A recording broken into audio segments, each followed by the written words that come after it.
Hi, this is Mike from the Outdoor Gear Exchange doing a tech binding roundup. All of these tech bindings are great options for skinning uphill to earn your turns and can also be used at lift service terrain when you're riding the lifts. In the past several years, there have been tons of great innovations that allow you to get better, more predictable release while still having a lightweight, free pivoting tour on the way up and a great time on the way down, which is what it's all about, right?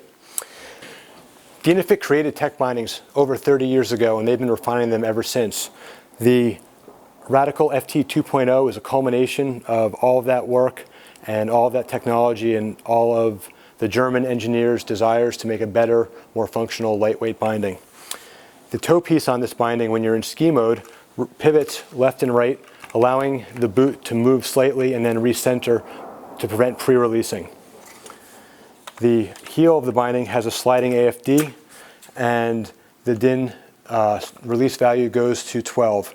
It's on a carbon fiber base plate to allow for really good power transfer between the ski and the binding, and the heel levers are very easy to use with a pole and give you a flat, low, and high height to tour on. When you go back into ski mode,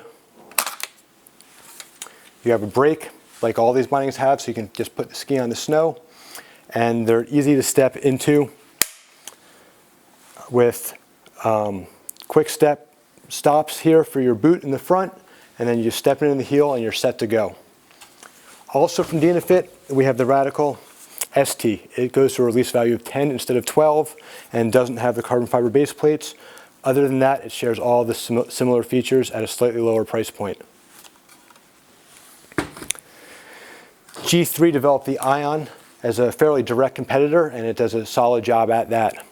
The step-in may be even a hair smoother with these two plastic pieces that, when they're hit, the binding snaps right into place. The pins go right into place in your boot. The heel lifters on this one are ambidextrous. You can have a low and a high, as well as a flat touring position with it rotated clockwise, or if you go back to ski mode and then into touring mode, it can be left or right, clockwise or counterclockwise, which is not the case with all bindings. So that was good. Black Diamond Vipec is unique in this roundup in that it has a toe release in addition to a heel release. Every other binding has the twist release and the forward release in the heel. In the Vipec, the toe twists out in the front and the heel pulls out in the rear. It handles chatter very well on lift service terrain, and also works really well in terrain where you're going to try and switch from having your heel locked to open to back in, rolling terrain, areas where you're skinning but you might need to do a short downhill and want to be locked in. Places like that, you just use this plastic white lever in the rear to lock the heel in, or to click the binding open and lock the brakes out of the way. It also has easy to use heel lifters. These are plastic, they're fairly wide, they're quite comfortable for long tours.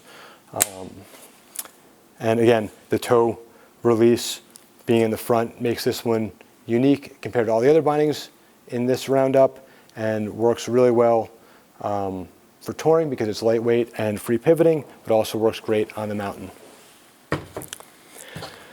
The heaviest binding in this roundup, and the one most suited for skiing on the mountain, is the Marker Kingpin. It's clearly a touring binding. It has a tech toe, but it is beefed up with 6 springs to hold your toe in even more firmly, and has a standard alpine heel with a wide bearing surface on the heel of your boot to lock your foot in for downhill performance. It can be used for touring, obviously, but it does go up to 13 in a release value, so it's the highest release value in the roundup, and definitely the burliest binding out there. Best for people who want that extra security or way more, or charging really hard. Thanks for watching. Mike from the Outdoor Gear Exchange.